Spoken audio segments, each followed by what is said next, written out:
The last thing my father ever gave me was a small brass key. 3 days later, I stood in front of a house I had never seen before. My hands trembled as I slid the key into the lock. The door opened immediately. Inside, framed photographs covered the walls. Photographs of my father. Photographs of a woman I didn't recognize. And photographs of a little boy standing beside them. A little boy who looked exactly like me. My stomach dropped. My father was dead. And somehow, after his funeral, I had just discovered what looked like his secret second family. My name is Daniel Carter. Until 6 months ago, I thought I knew everything about my father. Robert Carter was the kind of man everyone respected. He coached Little League. Volunteered at church. Never missed birthdays. Never forgot anniversaries. For 38 years he was married to my mother. Everyone described him the same way. Dependable. Honest. Loyal. Which is exactly why what happened after his death nearly destroyed our family. Dad's health declined quickly. The doctors called it aggressive heart failure. 1 month he was working in his garden. The next he struggled to walk across a room. I visited every day. So did my sister Emily. Mom practically lived beside his hospital bed. The closer we got to the end, the more emotional everything became. Then one evening Dad asked to speak with me alone. His voice was weak. Barely above a whisper. "Daniel. I'm here." He reached into his nightstand. Pulled out a small envelope. And handed it to me. "Don't open this until after I'm gone." I immediately shook my head. "Dad. Promise me." His eyes filled with tears. Not fear. Not sadness. Something else. Guilt. I noticed it immediately. And for the first time in my life, my father looked like a man carrying a secret. 3 days after the funeral, I opened the envelope. Inside was a single brass key. No explanation. No letter. No note. Just a key. And an address. That was it. Nothing else. The address was nearly 2 hours away. A town none of us had ever mentioned. A town Dad had no obvious connection to. I stared at the paper for a long time. Trying to understand. Trying to find a reasonable explanation. I couldn't. When I showed Mom, her reaction shocked me. Her face instantly turned pale. "What's wrong?" I asked. "Nothing." The answer came too fast. Too rehearsed. I showed her the address. Her hands began shaking. That was the moment my concern turned into suspicion. "Mom. What? Do you know this place?" She looked away. "I don't think so." But she was lying. I knew it. And suddenly I wasn't dealing with one secret. I was dealing with two. Emily thought the whole thing was strange. But she wasn't nearly as worried. "It's probably some property investment." I laughed. Dad never hid investments. "Maybe it's a storage unit." "Then why give me the key after he died?" She didn't have an answer. Neither did I. The following weekend I drove to the address. The entire trip felt surreal. I kept expecting the GPS to lead me somewhere ordinary. A warehouse. An office. A storage facility. Instead it brought me to a quiet residential neighborhood. Tree-lined streets. Small houses. Children riding bicycles. Nothing unusual. Until I reached the address. And saw the house. It was beautiful. White siding. Blue shutters. Fresh flowers along the porch. Someone clearly cared for it. But according to public records, the property belonged to my father. Not Mom. Not both of them. Only Dad. I sat in my car staring at the house. Trying to understand why my father owned a second home nobody knew existed. Then I noticed something even stranger. The curtains moved. Someone was inside. I drove away. Immediately. I wasn't ready. I needed answers first. Real answers. That night I searched through Dad's old paperwork. Tax records. Insurance documents. Bank statements. And that's when things became worse. Much worse. Because I found proof. Dad had been paying utilities on that house for almost 15 years. 15 years.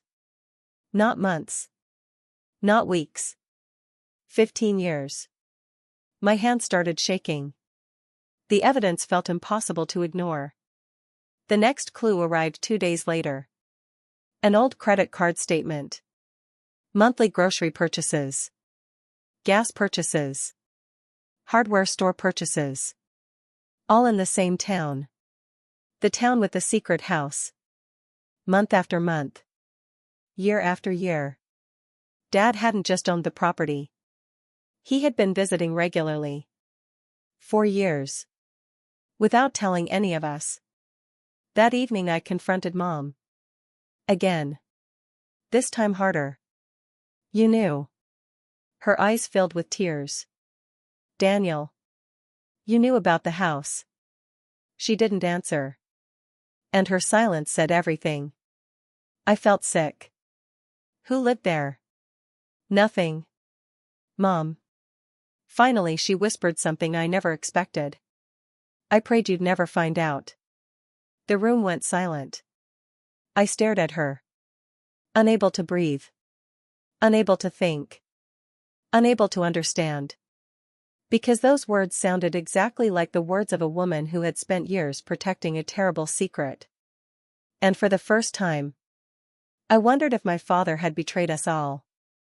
But the next discovery would make that possibility feel almost certain. For the next 3 days, I barely slept. Every time I closed my eyes, I saw the same image.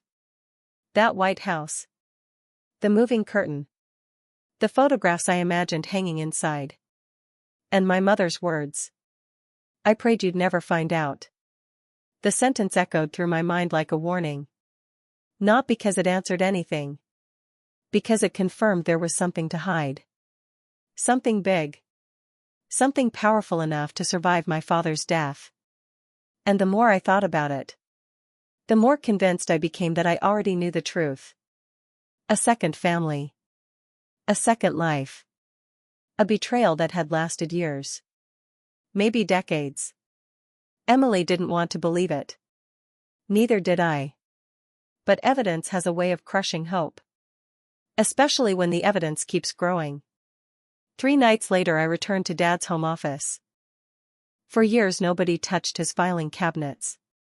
Dad organized everything. Taxes. Insurance. Property records. Every document had its place. I opened the bottom drawer. And found a folder labeled only with initials. MH. Nothing else. No explanation. Just 2 letters. Inside were receipts. Dozens of them. Birthday gifts. School supplies. Medical bills. Toy store purchases. Bookstore purchases. Years and years of them. All connected to the same town. The town where the house stood. The town where Dad had secretly spent time. My chest tightened. Because one thing became painfully obvious. Dad wasn't occasionally visiting that place. He was supporting someone. Regularly. Consistently. Like family. Then I found the photographs. Not inside the house. Inside the folder. A stack of old printed photos. My hand shook as I flipped through them. Dad smiling beside a woman.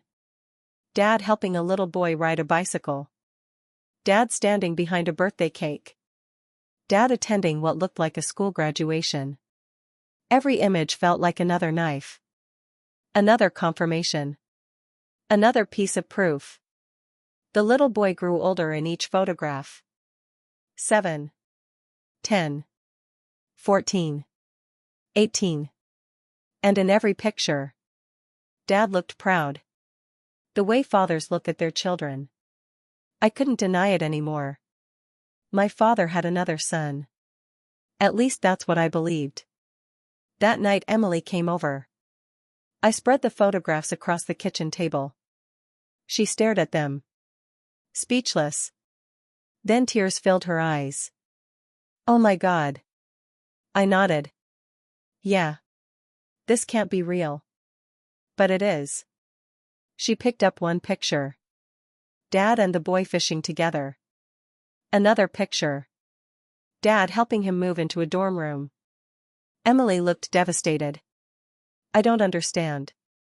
Neither did I. But understanding wasn't what I wanted anymore. I wanted answers. The next morning I drove back to the house. This time I wasn't leaving. This time I was going inside. The key Dad left me sat in my pocket. Heavy. Almost symbolic. Like he had known this moment was coming. The house looked exactly the same. Quiet. Peaceful. Ordinary.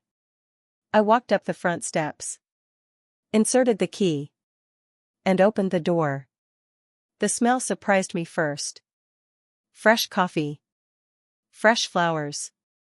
Someone lived here. Someone had been here recently. I stepped inside. And immediately saw the photographs.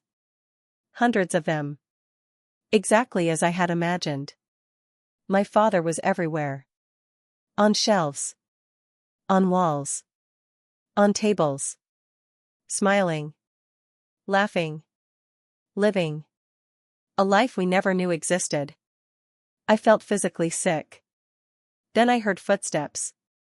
A woman appeared from the hallway. Mid-60s. Gray hair. Kind eyes. And the moment she saw me, she started crying. Not fear. Not surprise. Recognition. As if she'd been expecting me. Daniel. I froze. How do you know my name? Her tears grew worse. Oh, Robert was right. My stomach dropped. She knew Dad. Of course she knew Dad. The question was how. And why. The woman introduced herself. Her name was Margaret. The initials on the folder. MH. My pulse raced. Everything seemed to confirm my suspicions. The hidden house. The photographs. The years of support. The secret visits. The unknown woman. There was only one logical conclusion. I finally said the words out loud. The words I'd been carrying for days. Were you having an affair with my father? The room went silent. Margaret stared at me. Then something unexpected happened. She looked heartbroken. Not offended. Heartbroken. For a moment I thought she might deny it. Instead she sat down slowly. And began crying. The kind of crying that comes from deep pain. Old pain. The kind people carry for years. Your father knew this day would come. My anger exploded. Then tell me the truth. She nodded. But before she could speak, another voice came from the hallway. A male voice. Mom? I turned. And my heart nearly stopped. Because the young man walking toward us looked eerily familiar. Not because he resembled my father. Because he resembled me. The same eyes. The same jawline. The same dark hair. For one terrifying second, I thought I was looking at my half-brother. The room spun. Margaret noticed. The young man noticed. Everyone noticed. Who is he? I asked. Nobody answered immediately. And that silence became the final confirmation in my mind. I laughed bitterly. Unbelievable. Margaret stood. Daniel, please. How long? Her face collapsed. Please listen. How long did Dad lie to us? The young man looked confused. Margaret looked devastated. And I was furious. Furious enough to walk out. Furious enough to hate a dead man for the first time in my life. Then Margaret said 7 words. 7 words that changed everything. Robert wasn't his father, Daniel. I stopped. Slowly turned around. What? Margaret wiped away tears. The young man stood frozen. And then she revealed the truth. The truth hidden inside every receipt. Every photograph. Every secret visit. Every unexplained absence. Every mystery. 34 years earlier, my father's best friend Michael and his wife Margaret had been killed in a car accident. Their son was only 4 years old. The young man standing in front of me. His name was Lucas. The little boy from the photographs. The child I'd convinced myself was evidence of betrayal. The child I'd spent days hating. The child my father had secretly spent decades protecting. I couldn't speak. Margaret continued. Robert promised Michael he would take care of us if anything ever happened. The room fell silent. He kept that promise for 34 years. I stared at the photographs again. And suddenly every picture looked different. Not a father hiding another family. A friend honoring a promise. A man carrying a burden alone. A man sacrificing quietly. A man protecting people who had nobody else. Then Margaret revealed one final secret. One that shattered what remained of my certainty. One that explained why my father hid everything from us. And one that would leave me crying harder than I had at his funeral. I stood frozen in the living room. The photographs blurred through my tears. Every assumption I had made. Every accusation.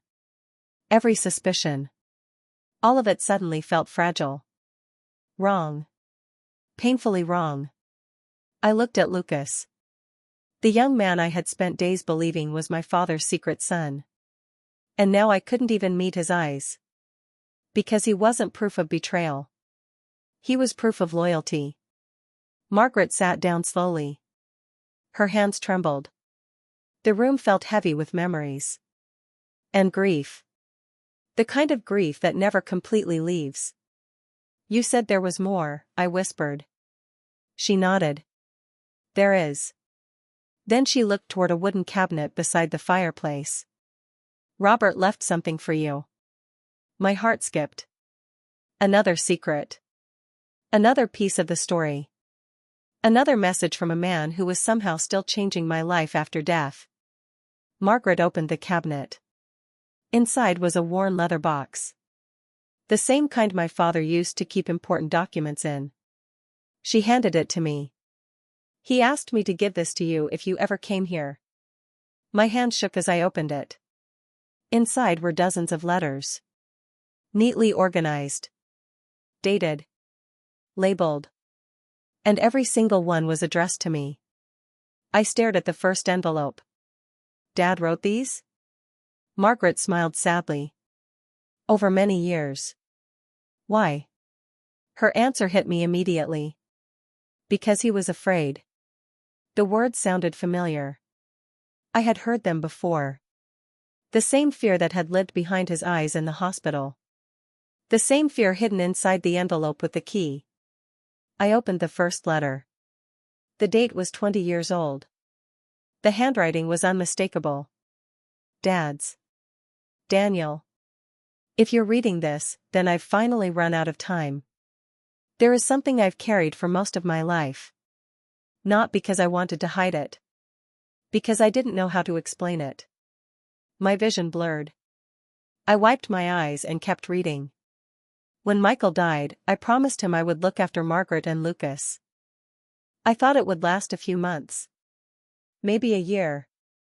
Instead it became a lifetime. Tears rolled down my face. I continued reading. Your mother knew from the beginning. But we agreed to keep it private. Not because we were ashamed. Because we never wanted Lucas to feel like charity. I looked up. My mother's reaction suddenly made sense. The trembling hands. The tears. The silence. She wasn't protecting a betrayal. She was protecting a promise. Then came the line that completely broke me. Every birthday gift Lucas received, I bought one for you too. Every school event I attended for him, I attended yours. I never wanted either boy to feel less loved. I couldn't hold back my tears anymore. Because that was exactly who my father had been. Not perfect. But deeply good. The kind of man who carried responsibility long after everyone else would have walked away. Lucas sat quietly across from me. Finally he spoke. You hated me, didn't you? The question felt like a punch. I lowered my head. I thought you were his son. Lucas nodded. I know. The sadness in his voice hurt more than anger would have. Because he understood. And somehow that made everything worse. Then Lucas told me something I never expected. Something that shattered me all over again. When I was little, I used to ask why Mr. Carter helped us so much. I listened carefully. He'd always say the same thing. What? Lucas smiled through tears. He'd say, family isn't only the people you're born with. Family is the people you refuse to abandon. The room fell silent. I couldn't speak. Because I could hear Dad's voice saying those exact words. Then Margaret revealed the final secret. The biggest one. The reason Dad hid the house. The reason he never told Emily and me. The reason the burden became so heavy. Robert paid for this house. I frowned. What? She nodded. He bought it for us.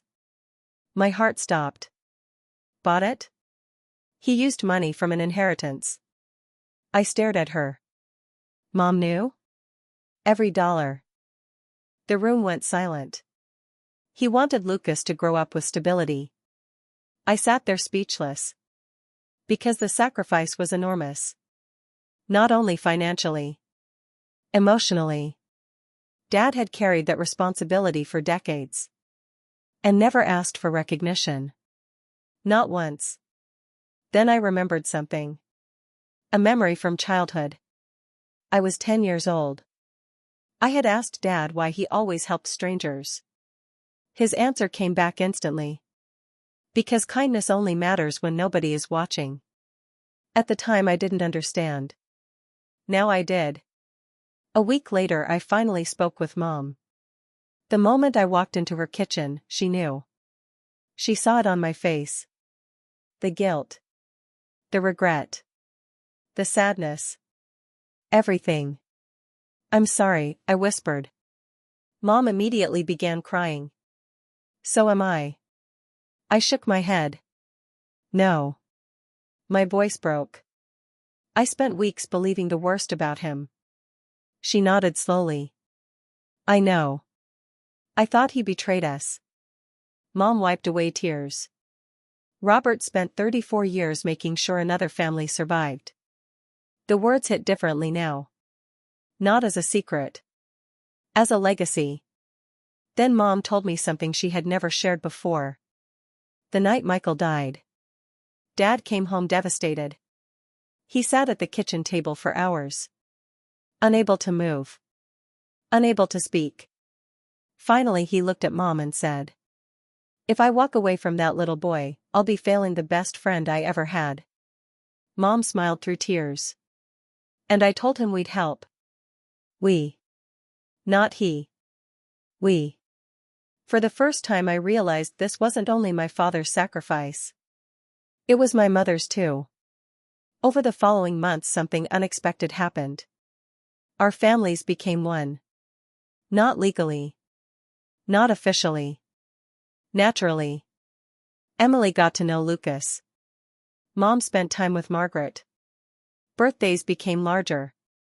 Thanksgiving became louder. Christmas became fuller. The people I once thought were evidence of a lie became people I genuinely loved. 1 year after Dad's death, all of us gathered at the cemetery. Flowers covered the grass. The wind moved gently through the trees. We stood around his grave. Mom. Emily. Margaret, Lucas, and me. For a long time nobody spoke. Then Lucas placed a small note beside the headstone.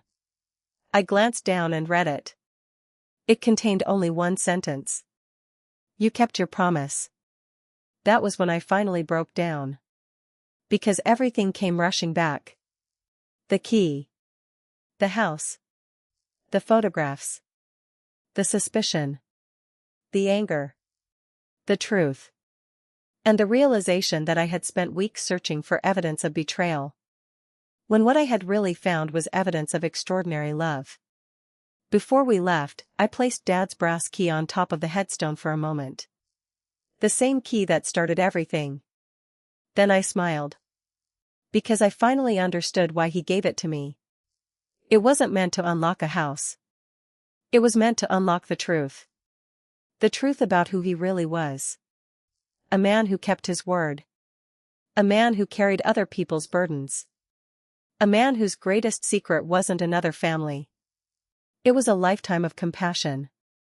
And every time I think about him now, I remember one lesson above all else. The strongest people aren't the ones who make promises.